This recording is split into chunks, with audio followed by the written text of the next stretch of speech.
Bonjour, aujourd'hui on va présenter une nouvelle leçon, une leçon de langue qui est destinée aux élèves de troisième année du collège. Une leçon qui s'intitule Mettre en valeur une action en utilisant une énumération.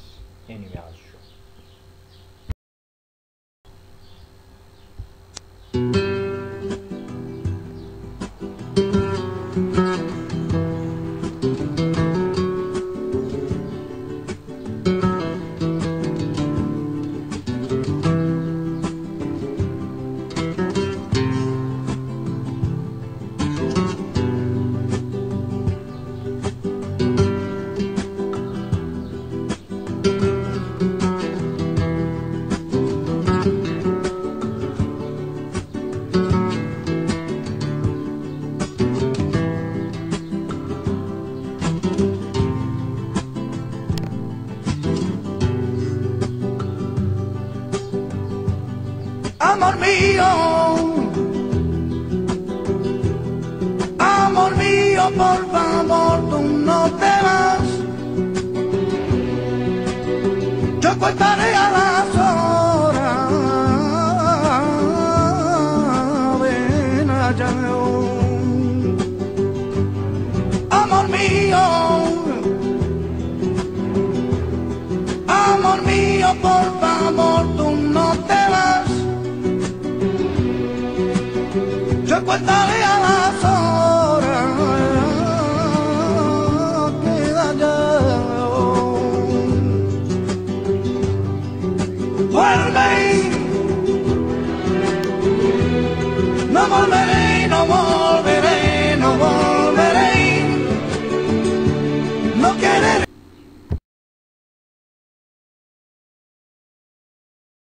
Alors commençons par la phase et l'étape de l'observation et de la conceptualisation.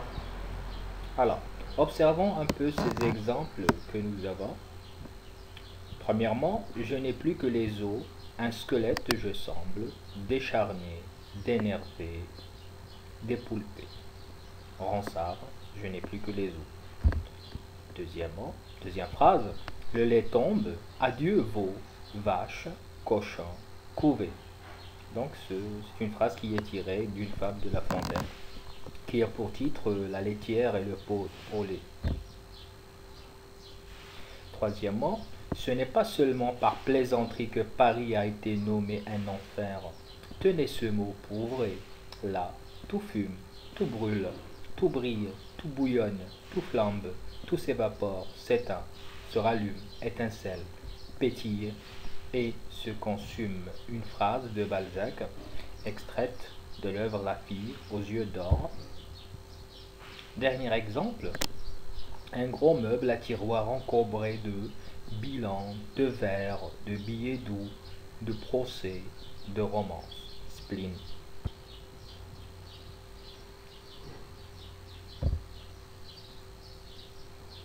Toujours dans la phase de l'observation,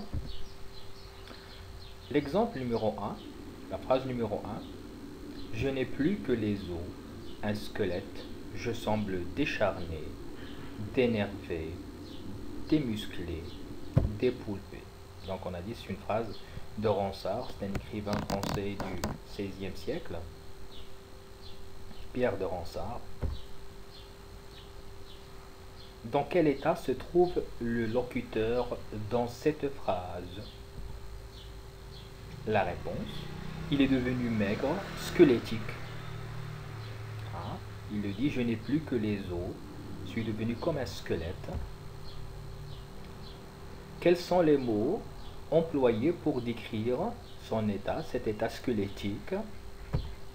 Nous avons décharné, dénervé, démusclé, aucun muscle, dépoulpé. Alors, ces mots, à quelle classe grammaticale appartiennent-ils? Décharné, dénervé, démusclé, dépoulpé, ce sont bien sûr des adjectifs. Deuxième exemple, deuxième phrase. Le lait tombe, adieu veau, vache, cochon et couvé. La Fontaine, fable, la laitière et le pot au lait. À qui le locuteur dit-il adieu? Au veau, à la vache, au cochon et à la couvée. Alors, quelle est la classe grammaticale de ces mots-là? Le veau, la vache, le cochon, etc. Bien sûr, ce sont des... Troisième exemple, là, tout fume, brûle, tout brille, tout bouillonne, tout flambe, tout s'évapore, s'éteint, se rallume, étincelle, pétille et se consume. Balzac. Alors, là, ici, donc, ça désigne la ville de Paris. Qu'est-ce qui est arrivé à Paris? Alors là, Paris, elle brûle, elle brille, elle bouillonne, elle flambe, elle s'évapore, elle s'éteint, elle se rallume, étincelle, pétille, se consume. Alors, quelle est la classe grammaticale de ces mots qui sont en rose? Bien sûr, ce sont des verbes.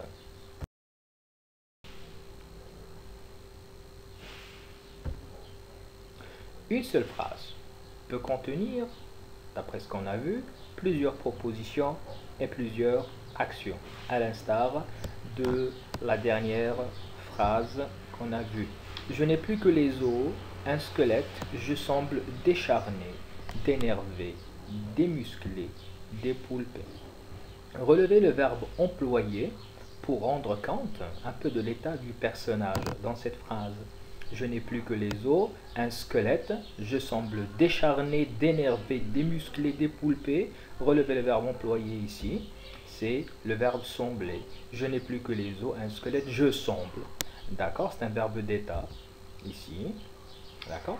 On va refaire la même phrase en employant le même verbe pour chaque action. C'est-à-dire sembler, le verbe sembler, on va le répéter dans chaque action. Je semble décharné, je semble dénervé, je semble démusclé, je semble dépoulpé. Alors, pourquoi on a utilisé le verbe une seule fois au lieu de 4 fois? C'est clair, bien sûr, parce que si on a semblé, hein, il y a une sorte de répétition. Donc, c'est pour éviter la répétition qu'on a employé un seul verbe, d'accord, pour éviter cette répétition. Et on a mis des virgules, des juxtapositions, bien sûr, des propositions ici, et des adjectifs ici. Alors, quelle est l'impression qui se dégage de cette énumération? Donc, à partir de cette phrase, je n'ai plus que les os, un squelette, je semble décharné, dénervé, démusclé, dépoulpé. Alors, quelle impression qui se dégage, qui émane de cette énumération? Donc, c'est une impression de fatigue, une incapacité physique, une impuissance physique. Alors, à partir de cette phrase, quel est le rôle d'une énumération? Bien sûr, c'est pour éviter la répétition. Au lieu de dire je semble, je fais une énumération. J'énumère ici les différents adjectifs pour éviter la répétition du verbe. On peut aussi l'employer pour maximiser la précision dans la description. Si je mets un seul adjectif descriptif, donc cette description n'est pas assez riche. Si je multiplie les adjectifs, alors je donne plus de précision et ma description devient plus riche et plus précise. Deuxièmement, on l'utilise aussi pour condenser et pour résumer diverses actions ou situations. D'accord? Au lieu de répéter chaque fois le verbe d'action, on peut, les verbes, on peut résumer cette énumération. Alors, des exercices. Faites l'exercice, page 151. Évitez la répétition dans les phrases suivantes en utilisant une énumération. Première phrase, il écrivit une ligne, il écrivit un texte, il écrivit 2 pages, il écrivit au total un chapitre. Donc nous avons la répétition du verbe écrire ici. Alors, la réponse, il écrivit une ligne, virgule, 2 pages, pardon, j'ai oublié un texte ici, un texte, 2 pages, et enfin un chapitre. Deuxième phrase, je visitais le centre-ville, je visitais le Parlement, je visitais la Tour Hassan, je visitais le quartier Riyad, enfin j'ai visité Touraba. Alors, nous avons ici la répétition du verbe visiter. On doit faire appel à une énumération pour éviter cette répétition et cette redondance. Alors, j'ai visité le centre-ville, le Parlement, virgule, la Tour Hassan, le quartier Riyad, virgule, tout Rab.